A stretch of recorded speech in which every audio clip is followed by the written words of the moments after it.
Good morning. It's April 25th, 2022. Welcome to Triggered. I hope you all had a good weekend. I'm Cory Morgan. This is the Western Standards live daily show. We run Monday to Friday, 11:30 a.m. till usually around 1 o'clock p.m. Depends on the guests and our schedule. Always lots to talk about, and it's been quite a busy news week, so there's going to be lots to cover this week, as always. That's good. Keeps us working. But one of the things I've been watching, I'm a social media maven. I like looking at the fights and the squirreliness going online. And it looks like Elon Musk's plan to purchase Twitter is going to go through. I mean, there's been as much opposition as they can to it, trying to hold it up. But the bottom line is he's got the money, he's got the will, and they can't stop him. And the left is going bananas. It's beautiful to watch. Why are they so afraid of speech? I mean, he's not even proposing doing any radical things. He's not really looking to make any massive changes. He's just saying, I'm going to, though, not be because Twitter's been terribly slanted. There's no doubt about that. A double standard on which accounts they're going to crack down on and which they won't. He's just going to kind of open it up. So I guess they don't like their echo chamber. They don't like the fact that he may just not censor it as much. You don't like what you're hearing on Twitter, and I get on there. I block lots of people. Block them. If they're that bad, if they're that abusive, they're whatever, block them. But that's not the left's way. No, they want to shut them down. They want to shut them up. They don't want to allow you to speak at all in the first place. Looks like Mr. Musk might address that. He's just an interesting guy, that guy. He's very unusual. We got a whole bunch of you out there. Yes, Scott from Fort Mac, Wildrose and White Court, and Medicine Hat. We got people, a lot of Albertans today. Claudette, Charlotte, Brian, good to see you all out there. We got some good weather, eh? And Pincher Creek with Paulette. Yeah, I hope the wind isn't blowing you away. So I got a good show coming up. I'll get on to that. Then David Clement from the Consumer Choice Center is going to come on. He wrote a column with us on housing affordability and the blind bidding ban. David will also talk about a few things. Melanie wrote quite a story on food producing facilities that it's been going very viral that have been hit with all sorts of disasters. I think everything from fires to a plane crash, but it's impacting the cost of consumer goods, particularly food. And that'll tie into my morning rant once I get that rolling as well. Then I'm going to talk to Ontario Party leader Derek Sloan. He's out of federal politics and into provincial. He's the leader of the Ontario Party. It was tight on the scheduling of that. There's some interesting developments with them. It looks like they've contracted Roger Stone, of all people, to be one of their campaign co-chairs as Ontario's going into an election this June. I think the end of the time before they have to call it. I'll ask Derek about that. I do see somebody there, Leslie from Perth, coming in, so this will be an impact for Leslie there. So let's see what's got me worked up to kick off my Monday, and it's a good one. It's a longer story, so let's start it out and talk about, life expectancies. And worldwide, as recently as 1870, they hovered around 29 years. That was it. That's as long as we're going to live. Now, the advent of the Industrial Revolution was a game changer. I mean, it changed dramatically. So we got modern means of production, transportation advances, of course, the combustion engine. It led to a number of other technological advances, and we suddenly had an explosive improvement in the standard of living all around the world and expanded our life expectancies. So world life expectancy rose from 34 in 1913 to 46 by 1950, and it sits around 73 worldwide today. And in developed nations like our own, it's well over 80 years of age. Now, one of the main causes of early mortality historically used to be starvation and malnutrition. Food production and preservation and distribution couldn't keep up with growing populations. So we'd have starvation, up and down in times of drought, war, and the actions of dictatorships like Stalin. It was relatively common until only just a few days ago. Now, the world's population, and I'm going somewhere with all this, was around 1.5 billion in 1870. And even then, we couldn't feed much of it. The world population now is around 8 billion, and famine is actually barely a factor in mortality. I mean, when we look at the stats, almost 18 out of 100,000 people die annually from heart disease. 0.3 out of 100,000 die of starvation. This is a nice development. Now, we can't sustain human population growth in perpetuity, but we've learned that well-fed, prosperous nations tend to have the least amount of children. In most of the wealthiest cities in the world, population through local childbirth is actually going down. People who can afford to only have 1, 2, or perhaps even no children tend to do so. In developing nations, though, having large families is essential. With so many children dying young, unfortunately, due to disease, malnutrition, such, couples produce a large number of kids to make up the difference. And in some of the poorer nations, it's essential to have a large family to ensure the parents are cared for by children in their older years because they don't have luxuries like pension plans. Now, if we're indeed concerned with slowing the growth of human population, for the sake of the earth. The path's pretty clear. We need to modernize nations as much as possible and ensure they're well fed. I mean, while starvation itself is rarely a killer any longer, malnutrition still contributes to many premature deaths. It's a factor, and we have a lot of room to improve on food security and access around the world. So here's where we get to Canada. Climate obsessed, including Canada's own government, are fixated on attacking just about every advancement that humanity has made in the last century. Energy impacts the cost of everything, and the green lunacy has contributed to shooting the costs of energy up at every opportunity as they work to shut down affordable means of energy generation in favor of impractical ones such as wind and solar. World energy prices are harming us, and in developed nations, they're outright devastating. It's just they can't afford these hikes and things. So not content the green federal level government with just raising the food costs through spikes in energy costs. The Canadian government's now, under the guidance of the UN, setting their sights on attacking Canadian grain farmers. Yes, a new discussion document released by Agriculture and Agri-Food Canada titled Reducing Emissions Arising from the Application of Fertilizer in Canada's Ag Sector targets grain producers for emission reductions. And they've set massive targets, of course, just like they have with everything else, to cut it down. The government wants to crack down on fertilizer use among farmers. Now, modern fertilizers are a massive component in the mix of technological advances that have led to the world's virtual elimination of famine. Smaller plots of land can produce food more intensively and efficiently than ever imaginable. If we get rid of modern chemical means of fertilizer, crop yields are going to dramatically drop and immediately drop. Composting and using livestock dung, hey, that's all fine and dandy for home and hobby farm operations. We need modern, controlled, and broadly applied fertilizers in order to get viable returns in a commercial farm operation. Of all the types of crops that contribute to feeding the world, cereals top the list. They can be produced en masse. They have strong nutritional value. They keep well for cost-efficient shipping and storage. If you want to starve the world, the best place to begin would be hindering grain production. Canada is the third largest wheat exporter in the world, and we rank among the top producers of many other grains as well. If we attack our own grain production, the impact's not only going to crush our local domestic farmers and put pressure on local food prices, it's going to impact food supply around the world. It can't be stressed enough just how dangerous this government plan to meddle in grain production could be. Now, Russia and Ukraine are also top grain producers in the world, and due to the ongoing war there, exports from both nations, of course, are dropping. Not that the Trudeau's government plan to crack down on Canadian grain farmers will ever be a good one, but it's hard to imagine a worse time to do it than right now. If we really do care about the environment, we need to be increasing food production and security. We need to be bringing developed nations into energy and food security so they can take on environmental initiatives of their own. Nobody cares about global warming when they're starving or freezing to death. Crunching food supplies is going to lead to famine, and it's going to lead to other forms of unrest. Unfortunately, privileged climate crusaders such as Justin Trudeau and David Suzuki rarely look beyond their own comfortable, affluent worlds.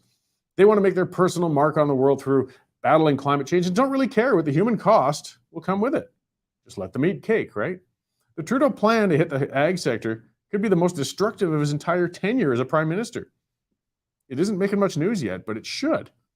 We may be returning to a world where starvation becomes a leading cause of deaths in some nations again, and all because climate extremists who can't or won't see the impacts of their policies.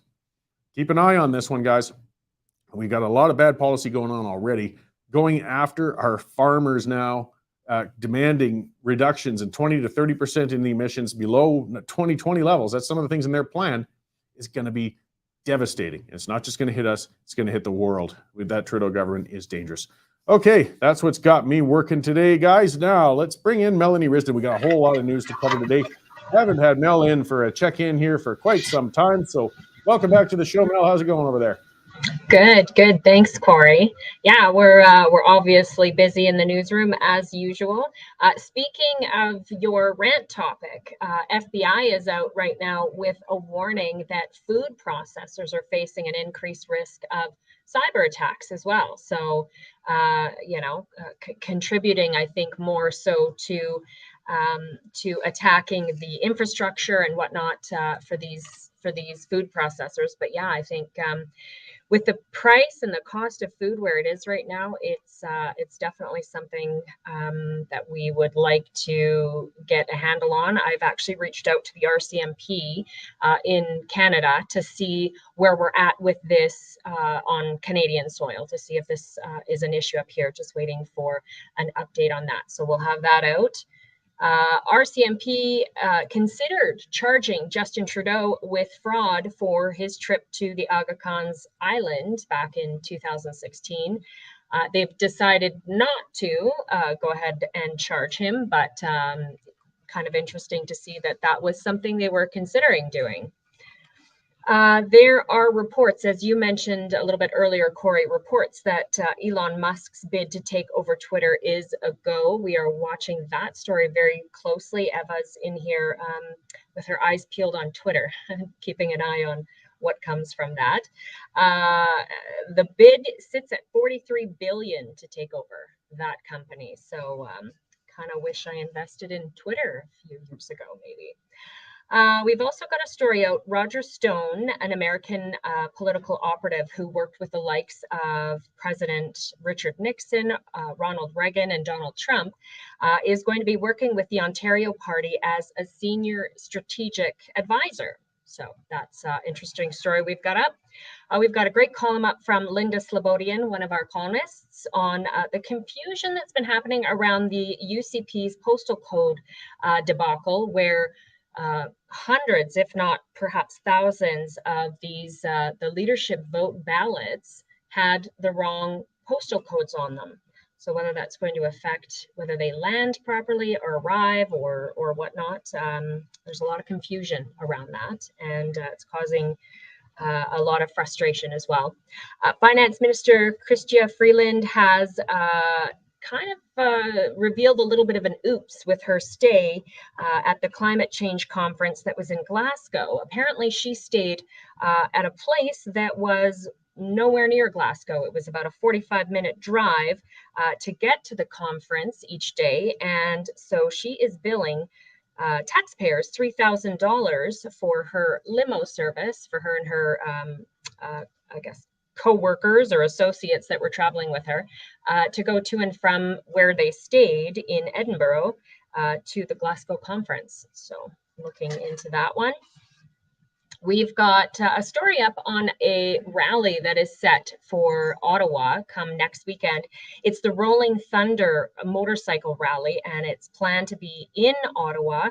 However, one of the organizers from the group says that they've been informed their vehicles, motorcycles, will not be permitted to be in the downtown core for next weekend. So we've got that story. Our Canadian Chief Public Health Officer, Dr. Teresa Tam, says that we still need to be masking, especially for air travel. We've got a story about CBC broke its ethics code by accepting a contract with Canada's Governor General. And it looks like Saskatchewan leads Canada in retail growth. Well, that's good to see out of Saskatchewan, retail of all things. But I mean, that ties in a little bit with the worrisome, I guess, over the whole agriculture. I mean, that's a large part of Saskatchewan's economy. If we suddenly start having difficulties in there, I got a feeling that retail spike might be short-lived. Yeah, I think the gist of it all is there seems to be a real shortage in all sorts of different supply chains right now. We're seeing it in many sectors. And so just working on stories about how that's going to affect us here in Canada. You know, I'm actually digging through some additional stories of food processing facilities around the world that have been affected by fire or explosions or other things that have damaged the facilities. So looking to dig up some more worldwide. Interesting. Yeah, this story has really been taking off. I mean, it was just a bizarre week. We kind of got on the roll here. And then you posted your own story of your experience with COVID and such on the weekend, kind of a more personal opinion sort of thing there. That was appreciated in sharing that. I just hope you're recovering well.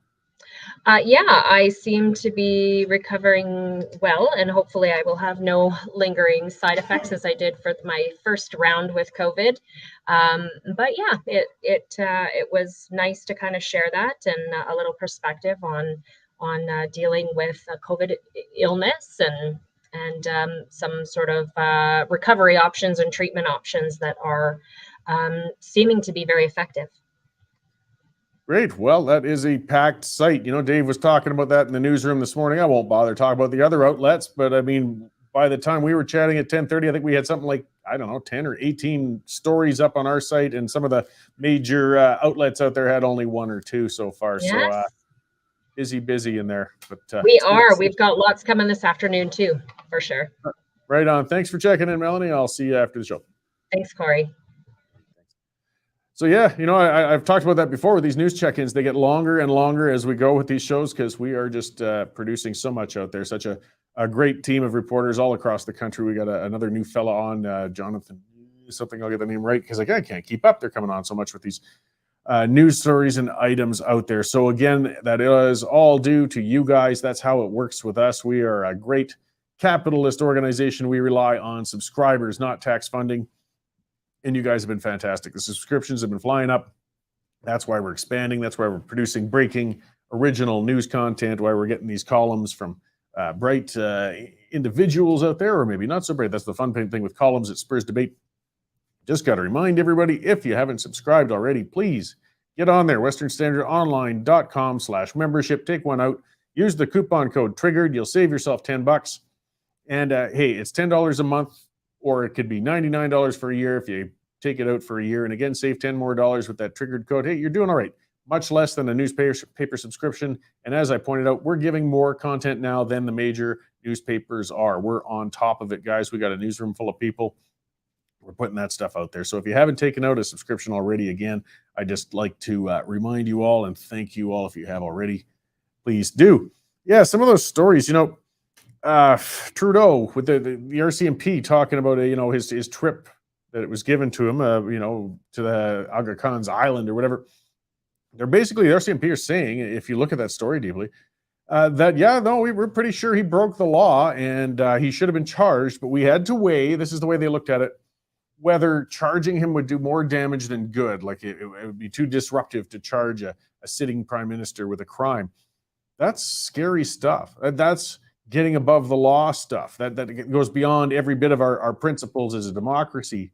I mean, theoretically, nobody should be viewed any differently in the eyes of the law than anybody else. We know in reality that's not always the case for all sorts of reasons. But when the prime minister, if he's broken a law, he should bloody well be charged. I don't care. I don't think it's a matter that it would shake up the country. I don't think it's a matter that it would be too impractical for Canadians. I think the problem is it'd be too impractical for the Liberals. This gets back to the Royal Canadian Mounted Police, who are run by the federal government.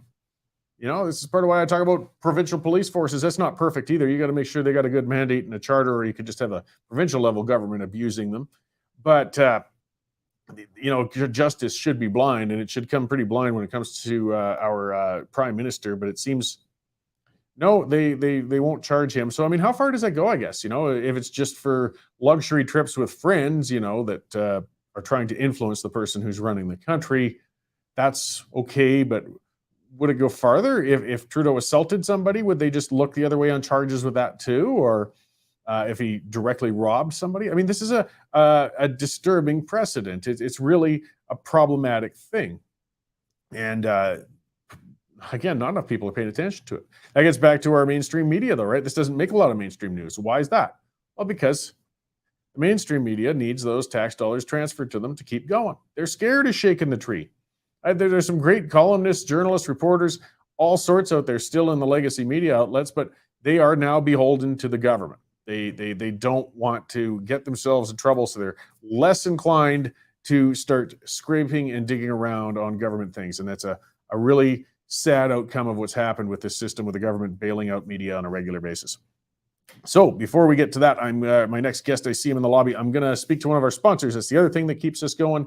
You guys who are subscribing and those who sponsor us. And I'm going to talk about Bitcoin. Well, if people caught the Danielle Smith show this morning at 9 o'clock, She's really been on digital currencies all week. I think she'll be getting into broader issues as she goes and her shows develop. But Bitcoin Well, these guys are a sponsor of ours. They have been for quite some time. They are an Alberta-based company, but they provide services all across Canada. And what's great with them, I mean, they're there. They're a brick and mortar company. They got people on the ground. They will do one-on-one service, like real, face-to-face, in-person, white glove service to get you set up for Bitcoin if you want to get into it. They'll teach you about the practicalities. How can you pay your bills with it, your credit cards, your utilities? Can you set up savings plans, automatic deposits, things like that? That's what these guys are all about. They're for you if you don't necessarily know everything about digital currencies. I mean, it's a big changing and interesting world there, but it can feel a bit confusing. Bitcoin Well is there to help you navigate through those waters and see if it is for you and set you up with it. So check them out, guys, bitcoinwell.com, and take control of your money. Okay, let's bring in David Clement. He is with the Consumer Choice Center, and he wrote us a recent column, and he was talking to Melanie on another story recently. There's lots we can babble about here on consumer issues for a while here, and he's been on the show before. So hey there, David, how's it going? It's going well. Thank you for having me back. Oh, I appreciate it. So yeah, lots of, as I said, consumer based. I mean, well, with inflation, with everybody's feeling the pinch, cost of living, it's getting tight. And it seems to be coming at us from a number of directions. But your recent column, just to start with, I guess, is on everybody's biggest ticket item, and that's housing and affordable housing. And, government efforts, I guess, to try and bring it under control. And they've got something called a blind bidding ban. Can you kind of expand on what that is? Yeah, so the way in which homes are sold, bids are done blind. So the seller or the buyers or prospective buyers don't know what the other bids are, and they put their bid in, and the seller agrees, and the house sells. Some in Ottawa have been really pushing to ban blind bidding, and so to make everything an open auction. And while I can understand the frustration in terms of the prices that we're seeing, and I'm sure we'll get more into that, the problem here is that it does nothing to address the fundamental issue, which is feeding the housing crisis, and that is a lack of supply. And so it really just presents itself as window dressing, symbolically looking like an attempt to try and wrangle in demand.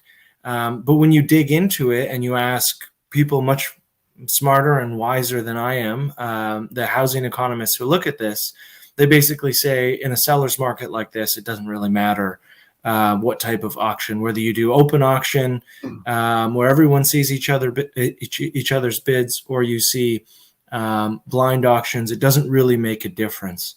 And so our point of view is, why is Ottawa focusing on these silly policies that the experts in the field are saying really isn't going to do anything to bring down prices, while at the same time not really or not adequately addressing the issue of lack of supply? Now, we've seen some comments from Pierre Poilievre and Scott Aitchison on this, on addressing supply, so that's certainly appreciated, but they're doing so as prospective leaders of the opposition party, and so that leaves a lot of people waiting, for a lot of young people like myself waiting for these policy changes that are going to increase supply, the yes in my backyard approach to housing. So from our point of view, it's a silly policy.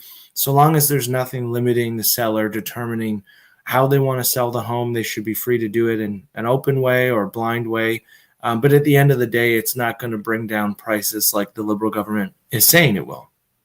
Yeah, I mean, even if it does apparently, have some impact, it would be minimal, and still, when houses in general are going up. I mean, I read the budget document. They did address. They know that they need to address supply, but then they don't really go into anything about how they're going to.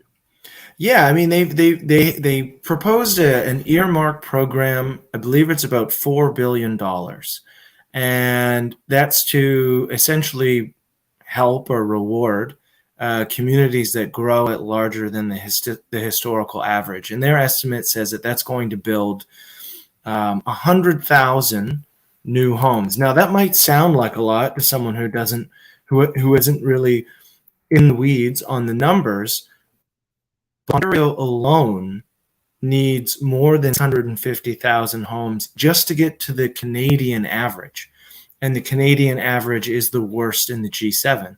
And so we're looking at just a fraction of the supply. And they've largely missed the boat on exclusionary zoning, which are the rules that mandate you can only have a single family unit on a particular plot of land. And so even the supply side proposal that they've put forward really leaves a lot to be desired. Well, and part of the problem, and I see that addressed a bit in the municipal, in the federal budget, and Mr. Polyev talked about it, but the most direct level of government that can deal with supply and the one that's having the most impact is on the municipal level. Mm-hmm. And I guess a person has to choose, well, how much intrusion do you want with the federal government on municipal governance? Yeah, I'm sympathetic to that argument, but the federal government and the provincial government both transfer a considerable amount of funds into these large city budgets, whether it's road expansion or a variety of different infrastructure projects. And so, I mean, you could argue that that transfer of funds is as equally problematic or equally offensive as the federal government saying, hey, we have a housing crisis. You have to meet these density targets, or you have to end exclusionary zoning so that these cities can be affordable. And I mean, just to put into perspective, Vancouver, which everyone knows is particularly bad, the average home in January rose 23% to just over $1 million. The average rent on a 2-bedroom apartment is $2,983 a month. In order to be able to afford that, according to the CMHC, you need an income of $128,000 a year. But the problem is that the average family in Vancouver has an income of $61,000. So that gap is huge. That gap is getting bigger. The average family in many of these major cities cannot afford to buy or rent the average home. And so I think it's appropriate for the federal government to say, hey, we're going to keep footing the bill for a lot of these things, especially on the public transit side. We see that all the time. But you have to uphold some end of the bargain here on policy change. Yeah, well, and they would need, again, to really put some built-in incentives or disincentives for the governments to make them comply. I mean, just talking about my local city council, if they were just handed a blind amount of money and told to address housing supply, they might spend it on magic beans, because they really don't necessarily put money towards the most effective things. And then just throwing money at the market doesn't mean we're going to get more supply anyways. Well, yeah, and the thing is why spend money when there are private businesses, the companies who build homes, who are willing to do it with no government money, right? They're eager, ready, willing. You see this across Canada. It's especially bad in British Columbia and Ontario, where developers will be ready to build. They'll have the land, and then they go through years of challenges and all of this crazy nonsense. It's happened right where I live with Glen Abbey Golf Course, which would have been over 3,000 additional housing units in one of the most expensive towns to live in Canada. And it ended up getting blocked because City Council decided that it was a heritage monument and they wanted to protect it forever. Although it's not City Council who owns the land. It's not anybody else's land except for the company that owned it. And so there we go, losing a potential 3,000 additional units. And I mean, that's one anecdote, but that happens virtually everywhere, where development is blocked, regardless of whether it's a condo building or a duplex.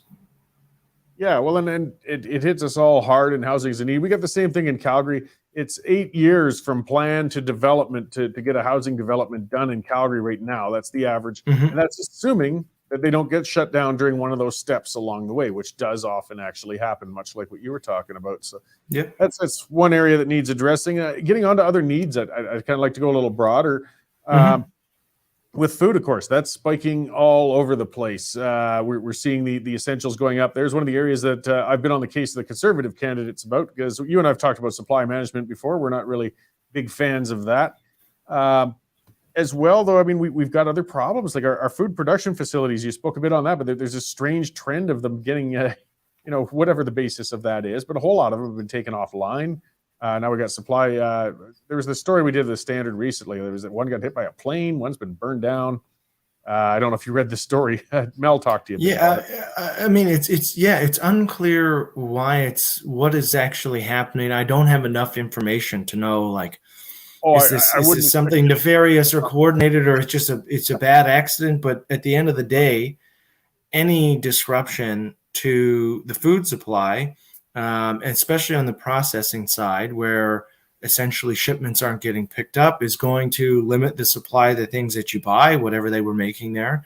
And what you're going to see is prices go up, or you're going to see shrinkflation, which is where the prices don't go up, but the quantity in the bag, let's say if a bag of chips goes down from 400 grams to 300 grams. So you think you're still buying the same product, but there's actually less of whatever it is you purchase in it.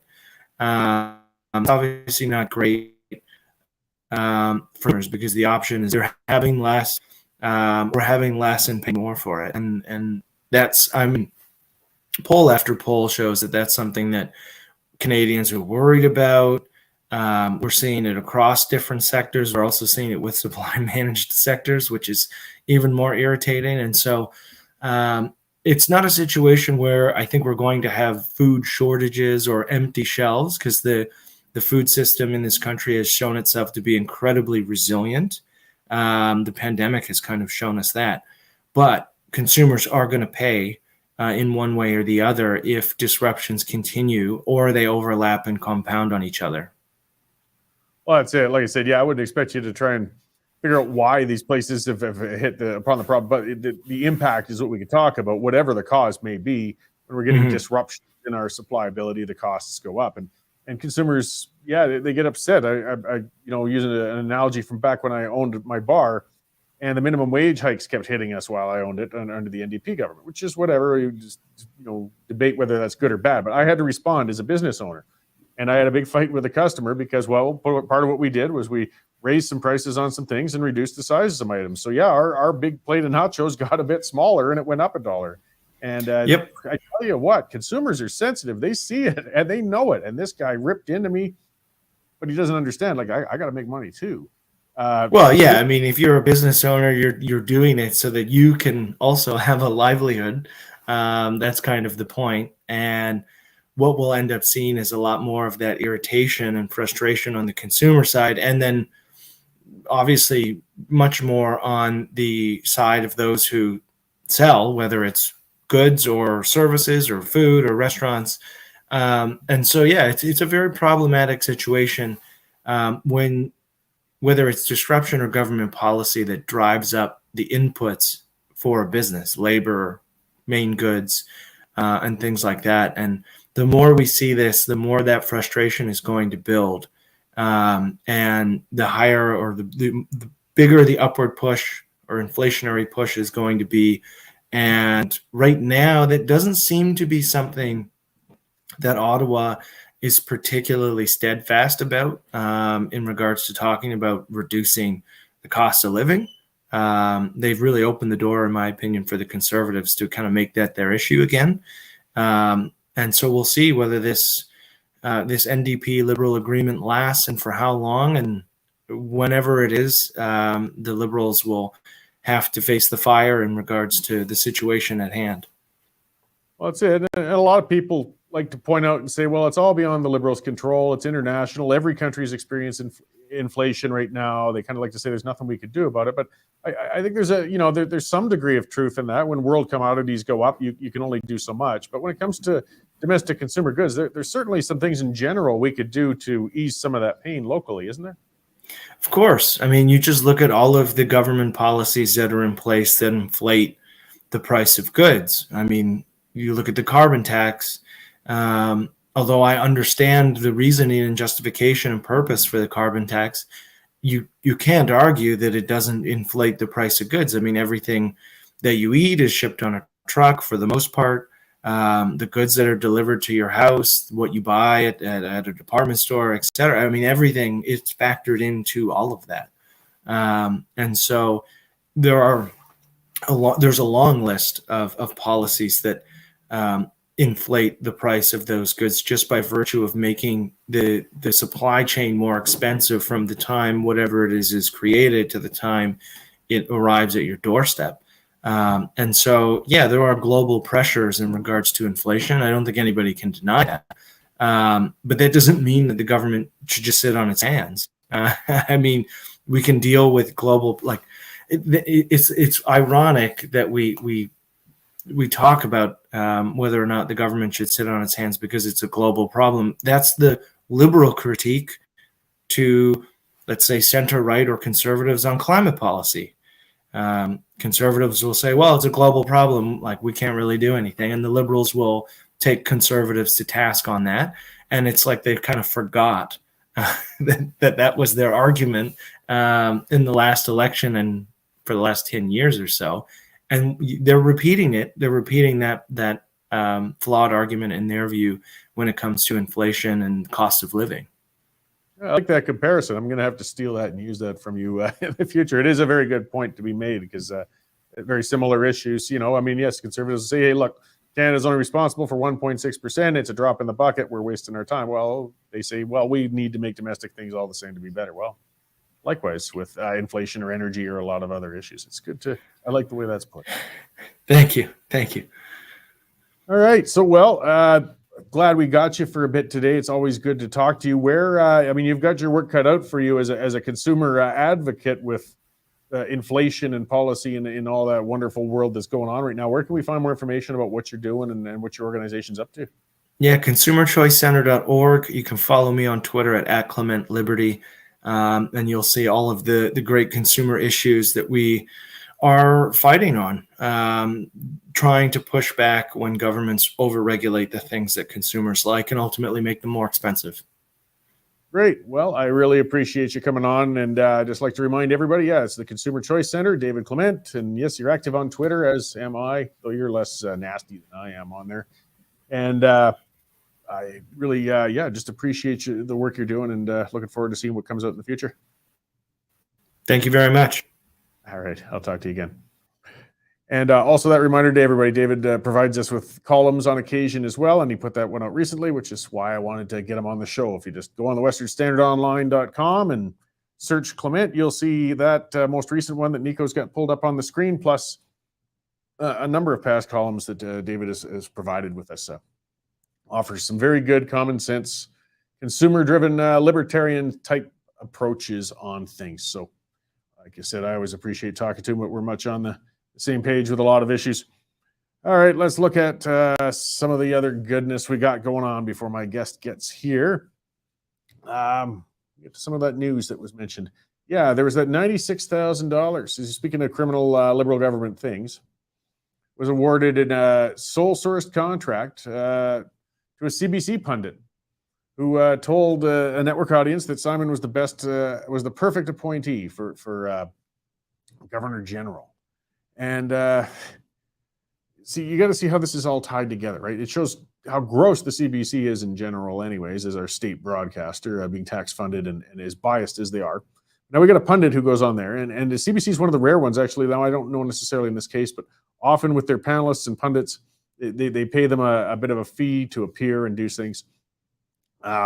This particular pundit, though, was one who was, very supportive of the Governor General, and since then gets a $96,000 contract that didn't even go out to bid.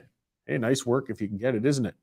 So Marie Wilson of Yellowknife as a reconciliation consultant. You know, you got to wonder about these consultant things. What does that mean? What do you do? What sort of value added are we getting out of this? So that was $96,000 for 10 months work, and it expires next month. And the Governor General's office is not in the public interest to solicit bids. Apparently, this person was the only person on earth who could do that job for the Governor General. I guess, because you didn't even want to put it out to bids. This was at least the best person on earth to do it, right? But we won't know because we didn't get to see competitive bids. And coincidentally, that was a person who was on the CBC, being very friendly to who who is now the current Governor General. The inbred establishment of corruption in Ottawa and in general is just stomach churning. I mean, they don't care. That's part of it. They don't care. Did the Governor General even think about what it's going to look like, or think about the conflict, or is just, Wilson was good to me, I'm going to toss her $100,000 contract over here. It doesn't even occur to them, because that's just what you do. You scratch each other's backs. And by the way, so here we go. Wilson is a former CBC executive who, worked with the Governor General's husband, was named a Trudeau Foundation mentor. Oh, coincidence there too. And in 2017 was appointed a CBC director. So Wilson attended the Governor General's swearing in last July, and of course praised that appointment on a CBC radio broadcast, the House. So that's nice. What it's called in every other aspect is she bought herself friendly press with your dollars. And it's Governor General. She's appointed anyways. I mean, it's not like she had to win an election to get the role. She's just there as long as Trudeau wants to keep her there in a symbolic role that costs us a fortune. And these guys get expense accounts for life. I mean, some of the compensation for the Governor General is just stomach wrenching. I mean, with what they get everything paid for, hundreds of thousands of dollars. They live in that house. And then for the rest of their life, like Adrienne Clarkson, again, another CBC alumni, she gets an expense account as a former Governor General until she dies of ripe old age, on top of the pension and everything else that goes on. I mean, we're not even talking about, guys, it's nuts. I mean, the last Governor General went out in disgrace.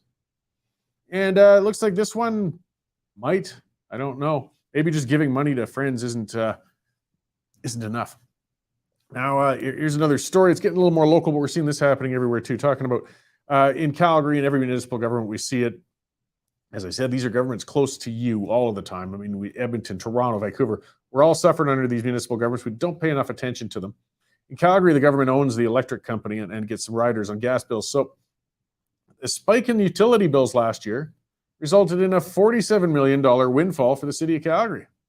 So what are they doing? Well, they're figuring out how they're going to spend it. That's all. They raised taxes on Calgarians last year. It sounds like they have a surplus this year. They call it a surplus. I call it an overtaxation. In Calgary alone, I think it's $270 million. They overtaxed Calgarians in the middle of a pandemic when we're all hurting by $270 million. And they raised property taxes just recently in their recent budget, just hiked them right up. They just keep grabbing and grabbing and grabbing. And now they're all sitting around like a bunch of jackals, drooling, looking at it, thinking, how are we going to spend that money? It never occurs to these elitist scumbags, I'll call them that. When people are hurting, people can't make their rent, people can't buy houses, people can't afford food, and these guys are overtaxing us, and they all sit in a circle and figure out where they're going to piss the money away into. You see, I would consider federally and provincially, you could call it a surplus when they bring in more than they put out. It depends on what they did with it, because those governments can take on debt for operational expenses. They can borrow, which isn't a good thing, I think, but all the same, the city can't. So there's no debt being applied. So they took in way more money than they needed to operate. And that's overtaxation. So I don't like using the term surplus. That makes it sound like a benefit or something good. Do you think the city of Calgary is going to cut taxes to give Calgarians back that money? Of course not. They just hiked them. Guys, we're in a lot of trouble. Like, I was talking to David, I was talking about the farming things, I'm talking about energy. Everything is going up. It's going up like crazy. And a lot of it is due to these bloody governments. I mean, when I was talking to David about that, the governments use that excuse. It's the world market. It's this, it's that. Well, no, right here locally, your governments are screwing you guys, and they're putting the cost of everything you do up. And it's to feather their own nests. We have a Governor General giving good friends $100,000 sole source contracts for consultancies. I love those consultancies. What have you got to actually put in? You want to think of one of the things, these consultancies, I think his name was Kelly Charlebois in the past. He was a consultant for Gary Marr, who took in a healthy amount of money in Alberta, and they never did determine what he actually did with it. That was tax dollars going out. And this is what brought about the end of the progressive conservative government. This is one of those steps, because it was getting more and more, again, corrupt and inbred and just doing these things. And finally, we're down this progressive, ugly piece of history. We finally get rid of those corrupted old PCs, and we replaced it with Notley. Now we're in this mess with Jason Kenney. I don't know how we as electors are ever going to get better government. It's just painful. It seems everything we try, we still manage to elect people who are going to put it to us. Wild Rose says this is capitalism run amok. No, it's not. It's crony capitalism. Don't forget to put that word in front of it. Capitalism's perfectly fine until government gets messing around in it. I mean, again, I'll do my flogging. You know, Derek put the thing up here. This is the Galt studio I'm in right now. For people who have read Ayn Rand and Atlas Shrugged, you know, I think it's a fantastic book. I know a lot of lefties lose their minds over it. But the bottom line of it is it shows a society, and I tell you, the parallels are getting so strong, where capitalism, yeah, right, these companies are so entrenched with the government and back and forth. Lobbying has become such an important trade, much more than actually producing, much more than actually being an efficient company, much more than competing with your competitors. You don't try to compete with your competitors anymore. You try to get the government to step on your competitor on your behalf. And you try to get the government to bail you out rather than you earn money to win. And this is what we're moving into. We're seeing it on every level, all over the place, whether it's airlines, whether it's, again, media, other areas, and it's going to end poorly for us. But we can't call that capitalism. Any of those corporate welfare whores, and that's what I'll call it, that just constantly rely on and suck the money out of governments in order to operate, that's not capitalism. That's just gross theft. And you know, we don't want to deride capitalism in itself because of the way it's been abused. Because but I mean, hey, some people can make a valid point. You know, they say, well, socialism works, but it's been abused all the time too. Well, maybe, I don't know. We haven't seen a working example of that yet either. But the bottom line is, the more government you get, the worse the outcome you're going to see. So ugly times. What are we going to talk about? Let's talk about one of our sponsors while I'm at. Speaking of capitalism, these are guys, though, that they are a group that is an association, the Canadian Shooting Sports Association. Their name says what they're all about. This is somewhere where you can put your money. You know they're going to do good things for you. And if you own a firearm, you're considering owning a firearm, you got friends own a firearm, whatever. This association is just like it sounds like. It's a resource for you. It's where you can network with other firearm owners. It's where you can find out whether there's gun shows in your neighborhood, or see some of those videos on black powder rifles, or you know, hunting safely together, things like that, family things, Ladies' Day on the range, lots of things. It's the Canadian Shooting Sports Association. And most importantly of all, I think they're always standing up for you as a firearm owner, pushing back against the government with their overreach. They're always trying to take away your property. They're always trying to turn law-abiding citizens into criminals. These guys are standing up for you. They've put out court challenges on your behalf, but they need your help. Again, if we don't stand up for ourselves, we are going to get left behind. So join up with these guys, take out a membership, help them stand up for you and get those laws good. Okay, what's this comment? Cory, when are you going to stop complaining about our government and tell us what we can do about it? I do it every day. I write columns all the time. I don't just complain about what they're doing. I put out solutions. I've talked about changing our system. I've talked about policies. But you do have to talk about what's wrong first. And as you're saying, it's our responsibility to fight evil. Well, that kind of ties into things like I'm talking about with the Canadian Shooting Sports Association. That's how you get involved. You got to get off your butt. You can't let somebody else always do things for you. Yes, we have to do it ourselves. And we have to be active. Take part in elections. I tell you, one of the things I can't stand is apathy. That's part of why we get walked all over. There's only less than 2% of our whole country has a membership in a political party. Now, even if you don't like political parties, you're cynical, I understand. So am I. But you can be guaranteed that those political parties will do whatever the hell they want if you just leave them be. Your best chance of moving those parties, particularly between elections, is getting involved with them. I mean, buying a membership, taking part. And I know it can be frustrated. You don't always win. The party doesn't always turn out the way you wanted it to. But your odds of it serving you are almost zero if you don't participate. So when we got a 2% of the country even has memberships, well, of course these elitists run amok. Of course they're not held accountable. Again, if you want to get their ear between elections, because they're always all ears just before an election. Once they're in for 4 years, 5 years, you don't hear a heck of a lot about them, or at least you hear a lot about them, but they're not talking to you anymore. They don't need you anymore. So get on the ground, get involved, and not every says we don't need elections or politicians. I'm missing the point. Well, okay, I guess I am missing the point. As it stands right now, we need elections, we need politicians. If you're talking some sort of revolution and anarchy and it's all going to start from scratch, well, okay, I don't see it starting anywhere. So I'm missing a point in a big way. As it is, we are being governed by governments, and our only recourse for the time being is elections. So that's what we are caught with, and we just got to kind of work with the hand we're dealt and hopefully improve it, though. I mean, it takes ongoing discourse and working on things. So getting on to that, we've got an election coming up in Ontario, and so for our Ontario viewers, we've got somebody coming on here right away. It looks like I see him in the lobby, so that's great. I know I appreciated he had some scheduling issues going on. They're tight times when you're getting ready for a campaign. But Derek Sloan, he is the people may remember him as a federal Conservative Party of Canada member of Parliament. He ran for the leadership. He ran afoul of the new leadership and got pushed aside. He then ran in the federal election, I guess you could say on a point of principle out in Alberta. And now he is leading the Ontario party in Ontario. And for those out here west in that, Ontario is coming up on what should be a fixed election date that I think has to be held by June 2nd, I believe. Perhaps Mr. Sloan can correct me on that. So let's bring him in, because I know he's had a tight, crazy day here, and see what's up with Mr. Sloan. Hello, Mr. Sloan. How you doing? Oh, okay. I'm afraid we don't have sound coming from you. Can you hear me now, Cory? Is that better? Oh, perfect. Yes, you're coming in loud. Great. Thanks for having me. Glad to be here. Oh, I appreciate it. I know you've been running hard, so maybe just to cover a couple of things before I start asking, some more questions. So that your election is coming up, it has to be held by June 2nd, was it? Yeah, so no later than June 2nd. There's a small chance they could call it early, but I don't think they will. So we're gearing up for June 2nd.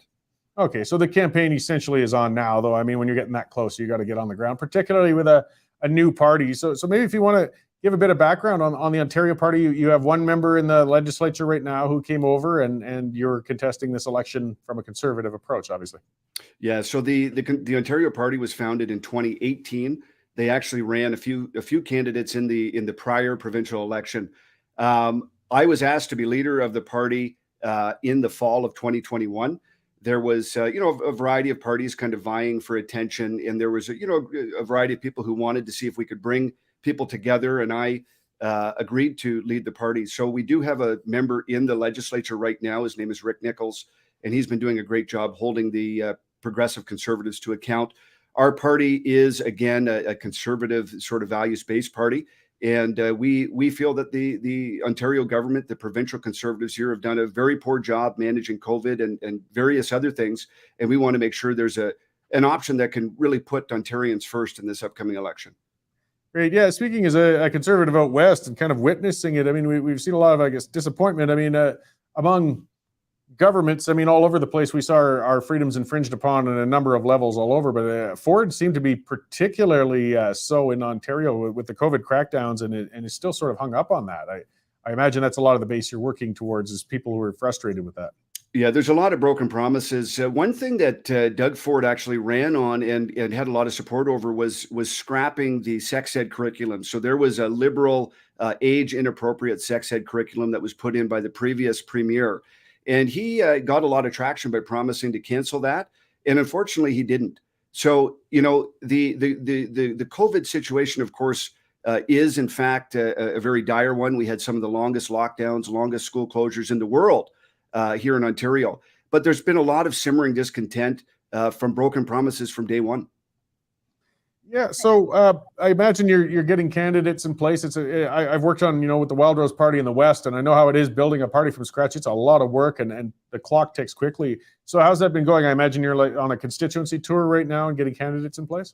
Yeah, so we're doing basically cross-province tour right now. We're going to be out for about 3 weeks. We do have a variety of candidates in place right now. We have about 70 candidates in place, but we should have at least 100, if not a full slate by the time of the election. Great. So something that made the news. I see that was on the headlines of the Western Standard here too. You brought in an interesting addition there with Roger Stone as a campaign chair. For those not unfamiliar with him, I mean, he's been very well established in American conservative politics all the way from Nixon till Donald Trump. And he, if I recall, I saw a documentary. He's got a tattoo of Nixon on his back. He's a colorful character, but he's been very effective in conservative politics as well. So that's an interesting person to add to your campaign. Yeah, so Roger Stone is well known in American conservative circles. I became friends with Roger about a year ago, and we were talking about different ideas and politics in the States and politics here. And we thought that it would be a good idea to bring him on. He's got a lot of experience in many countries besides the U.S. He's worked in parliamentary democracies around the world, and we thought it would be great to kind of bring a little bit of that expertise into our campaign. Great. Well, I mean, it'll bring a new perspective. I guess, I mean, if you're trying to take on a party that's been well entrenched in for a long time, maybe it's time to bring some fresh eyes onto the campaign. It's going to be interesting to watch that develop. Another risk, I haven't looked at the numbers directly, but I mean, that we're seeing parallels to what we did in Alberta when the PCs got too far out of whack with citizens, and we pushed back and we set up an opposition. But unfortunately, we had that terrible side effect of 4 years of NDP governance due to a vote split. How can you address that and make people comfortable knowing they won't get a Liberal or an NDP government out of their efforts in supporting the Ontario Party? The good news in Ontario is that the Liberals and the NDP are actually polling very poorly. So there's no indication that they're making a resurgence in this coming election. The leadership of both of those parties is lacking. I don't think that this election is going to swing that way. The question is, whether the Ontario Party or the Conservative Party is going to pick up the slack. So at least in this scenario, it doesn't look like we would be going that way. Okay, so have you got some, as a newer party, it takes a long time to really form the specific policies. Like, is there a detailed policy set online for the Ontario Party addressing, there's so many aspects from education to budgetary and so on? Yeah, so we have some fairly detailed policies on many of those issues. If people go to ontarioparty.ca, they can see what we have. But we've been able to attract a lot of, very influential and intelligent people that have been working together with us, and we've been able to accomplish a lot in a short period of time. Great. I'm wondering, just say, like you're setting your goals. You want to form government. That's why you run. What is the legislation in Ontario, though? I know with a lone member, it's difficult to get traction, and it's good you've got that one in the legislature. But like, is there a bar for party status once you get into the legislature, so you get some of those research budgets and recognition and such? Yeah, so there is, and I believe it's 10 seats. It may be 12, but we are, of course, aiming to get this sort of registered party or official party status, and then, of course, like you say, you get a budget and more tools to work with. Okay, well, great. I guess, I know you're busy, and I know it was a bit of a rush to get you on. I see you made it to the hotel, and I appreciate that. So I'll let you get back on the tour pretty quickly here. Is there more you'd like to add before I let you go, though? No, I really appreciate the interview today. And, we've been facing similar issues across the country in various provinces. And, it's been a shame to see so many, conservative by name premiers that have really been, dropping the ball when it comes to so many important issues. And I hope that, our success here in Ontario, I hope our party does well. And I hope it really puts, fear into the other, conservative premiers to know that if they don't stay true to their principles, there will be, other options that spring up that hold them to account. So I hope we can accomplish something here in Ontario, but I hope the effects of it also impact things that are happening in other provinces as well. Yeah, well, and I was kind of ranting about that a bit before anyways, is if anything, politics needs more competition. That's in the private sector or in politics. That's what's going to make people more respondent to paying attention to what the citizens and voters want. If you don't have multiple options, then they can be taken for granted. So I do appreciate you guys offering Conservatives another alternative out there. And I was glad to get you on so our Ontario viewers can see that you guys have kicked off a campaign and gotten rolling there. Amazing. Thanks a lot for having us, Cory. You bet. I hope we can check in again as the campaign progresses, and I will wish you luck. Absolutely. Be glad to do it. Thank you. Great. Thanks.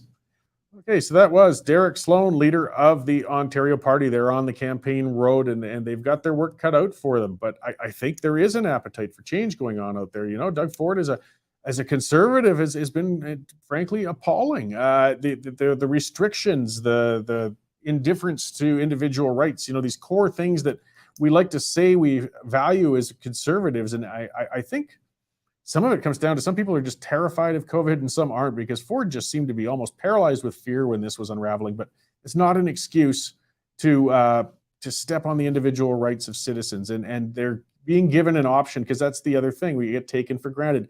You've got to breathe down their necks. You've got to have alternatives. You have to have other parties putting those items on the table. So, I mean, I do appreciate Mr. Sloan and the rest of them getting out there. As I was saying, we were worried about, we do worry about, everybody has to worry about it in Alberta. We had an adverse outcome, I guess you could say, if we want to use the terms that are so common these days, with getting Rachel Notley in power for 4 years. But it's still, would we have been a lot better to leave the rotten PCs alone? As bad as it got under Alison Redford and Ed Stelmach. I mean, they've been in too long, too entrenched. They were taking voters for granted. And that's part of the problem. We get taken for granted. You don't get taken seriously, and policy doesn't reflect what you want it to be. So either way, I just, it was good to get somebody coming from Ontario to see that sort of movement. We're going to be watching with a lot of interest because I think all of our systems, all of our established parties really need a shakeup. They need a reevaluation. And as I said, they need to know somebody is breathing down their neck. They aren't going to get away with it much longer. We've got our work cut out here in Alberta as well, with an election about a year from now. And maybe we can be watching and learning from some of the stuff going on with the Ontario party and Doug Ford and how he's going to be responding to all of that. So let's see. Here's getting back to irresponsible government, which is always a subject to add a lot for me. A third of federal COVID era borrowing. This is something interesting. They're putting us in the hole. This is part of what's giving us inflation, budgetary debt, and so on. A third of it had nothing to do with COVID. So I mean, we've massively, grossly. I get the Taxpayers Federation guys on here all the time. Grossly expanded the debt we're carrying. The Bank of Canada is just printing off money. And it turns out, though, a third of that didn't even have anything to do with the pandemic. They're just spending. They're just pouring our money out there. And since the beginning of the pandemic, the government spent or planned to spend $576 billion on a net basis from 2020 to 2027. Spent or planned to spend, it should say. So they've spent a lot of it. And only $371 billion relates to the government's COVID response plan. The rest is just them bloating more money out there, hiring more buddies, subsidizing more businesses. Guys, we're in trouble. I mean, you'd think if it's an emergency like this, if things were going that badly, and we were in such a crisis, I understand that the government in a crisis has to increase a lot of spending in certain areas and targeted areas. Fine. But that means you should be maybe tightening the belt in other areas at that time or something. You got to try and balance it. But no, they've just increased spending across the board, COVID or not. So, I mean, again, when the campaign comes, whatever we get, our next federal one, we can't let them have the excuse of saying that they've had no choice but to put us this far in the hole because of COVID. Well, no, at least a third of that had nothing to do with COVID. Let's see. What's wrong with the world? My lack of knowledge. Here we go. From Slavica, that we must have governments and that we must elect and vote. Our constitution's been changed by our governments to give them total control governing decision-making authority. We must amend our constitution and make major changes. Okay. We can't do it without going through the parties, Slavic. I don't know is this getting back to the people who went to Parliament Hill and said we can demand that Trudeau step down and things like that? Look, we're stuck in this system and there's room to fix it. I agree the Constitution sucks. I agree the Constitution's broken, but I don't know about this talk about saying this nihilism of, okay, anything you do is a waste of time, but you got to do something about it. Well, give me more detail. You're saying I'm not offering solutions, I guess, but email them because it's a little long for the comment scroll. But I do appreciate the interaction. I mean, we've got some problems. We've got a broken system. That's something I've never denied. Our system is broken, and the system is the Constitution. It doesn't mean that we can't manage to change within it. I mean, in the West, I talk about that a lot. We've got the Clarity Act. We've got an act that says if a majority of anybody in one province votes on a clear question to secede, the federal government is obligated to negotiate in good faith with them. There you go. We've got a means. And that's the route you start taking. You work with the tools you've got. And I know the tools aren't the best, and I know that they've got limitations, but you do what you can. And there's where you could start going to do things like constitutional reform, because we aren't going to get the appetite. I mean, one of the things with Slavica perhaps is right. Like the constitutional formula to change it or amend it is you need 7 provinces and 50% of the country in a referendum to agree to the change. And it's just not going to happen. I mean, until a province is on the brink of separating, I think that's the only catalyst that's going to do it. You're not going to have that change happen. Denise asking, do you think you could have Nicole from power shift to Freedom Canada official on the show? I'm not sure. Email me if you got guests, prospective guests, and we'll see who we can get. cmorgan@westernstandardonline.com. We can look into things for sure. I do appreciate guest suggestions. It's easier on email, then we can research and see what's up. And I'll consider all sorts of people, of course, getting them on here. But yeah, lots of areas to cover. I mean, elections feel frustrating. They feel pointless. But again, as I said, the only thing worse than doing something and failing is doing nothing at all, because then you are assured of failing. Let's speak about how stupid our system is here. Here's another story that's brilliant. A retired IT consultant has won $19,000 in federal court costs and damages. This is a guy who's made it his life's mission to search the internet and try to find breaches in bilingualism regulations. This guy speaks English perfectly fine. He's just playing the system. So he made a complaint against the St. John's Airport Authority for wishing travelers a happy St. Patrick's Day in English only. He gets money out of this. Talk about a stupid, repugnant, broken system, and judges who stand up for him. This is a quote from the guy saying, the older I get, the more I realize federal institutions continue to violate my rights. He's saying it quite well in English because he speaks English. It's stupid. Who cares in St. John's, where nobody speaks French, if somebody wished you happy St. Patrick's Day in English? And it wouldn't bother me if they asked it in French. And the problem, so some ding-dong like Thibodeau here getting, annoyed with it. I don't care about that. Lots of ding-dongs get annoyed all the time. The fact, though, that this clown who's filed hundreds of claims for cash payments and letters of apology over the last few years over this is actually making money, tens of thousands, and he's costing probably 5 times that much with the amount of trivial crap that he's throwing out there with complaints that they have to be investigated and followed up on. That's a real friggin' problem. You want to change it, should come to Canada. End bilingualism. Get rid of it. Hey, let people speak whatever language they want, but the official bilingualism's got to go. If we really have to go out and value every language, I mean, where does French land in Alberta?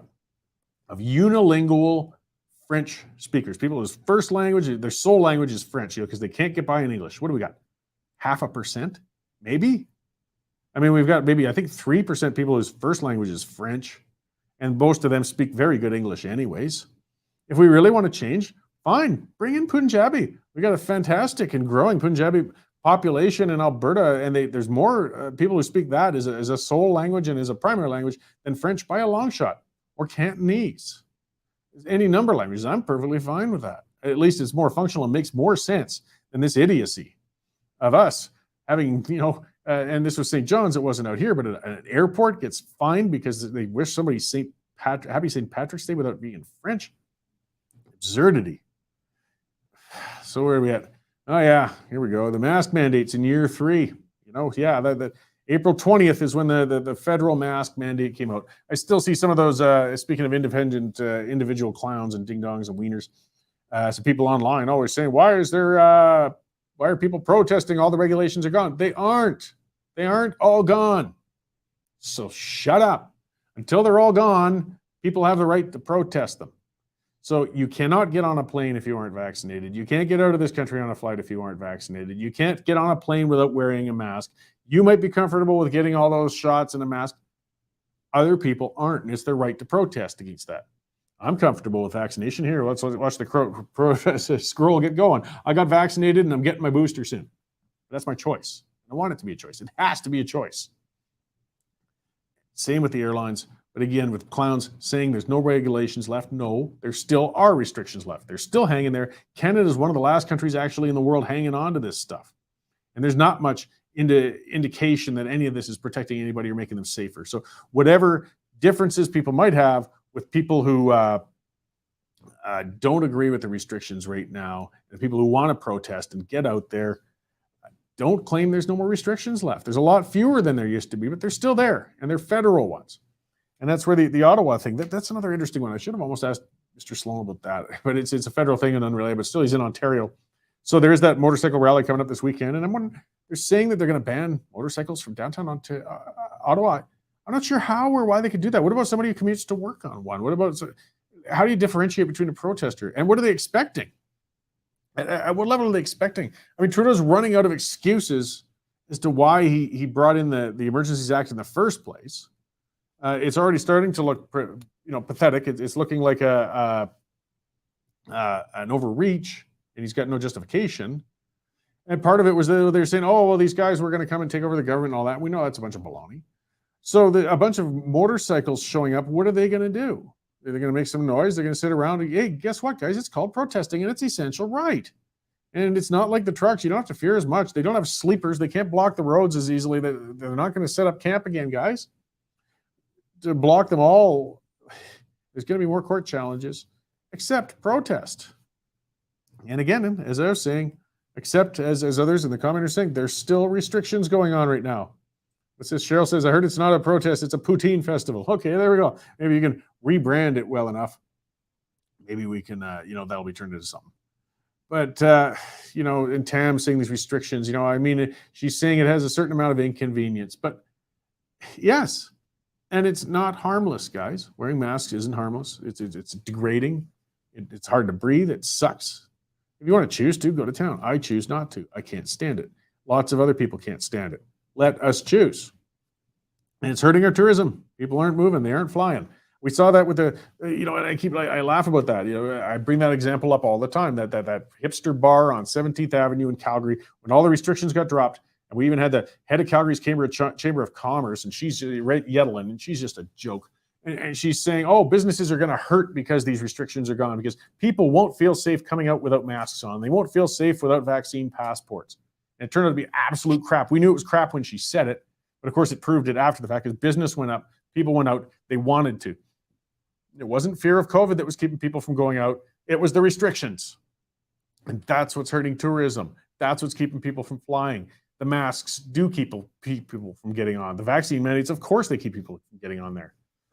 So let's quit pretending it's a minor inconvenience. This is a big price that a lot of people are paying as individuals, businesses are paying, and they're losing. And it's not good. What else we got popping up on the news? I think that kind of covers a lot of what I wanted to cover today. It was a little faster with some of the other stuff I anticipated. But as I said, I'm going to speak about our sponsor actually one more time, and that's Bitcoin Well.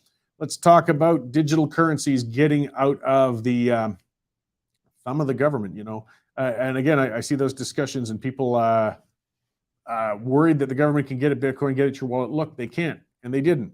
It's not to say they might never go down the road, but for now, when they were stealing the money out of people's bank accounts, seizing people's bank accounts, people with digital currencies didn't have it touched because the government doesn't have access to it. And if you look it up, you have a cold wallet, it means that you're what do they call it? Your ledger. It's a physical item and it's in your possession. The government doesn't get at it. It's not online, actually.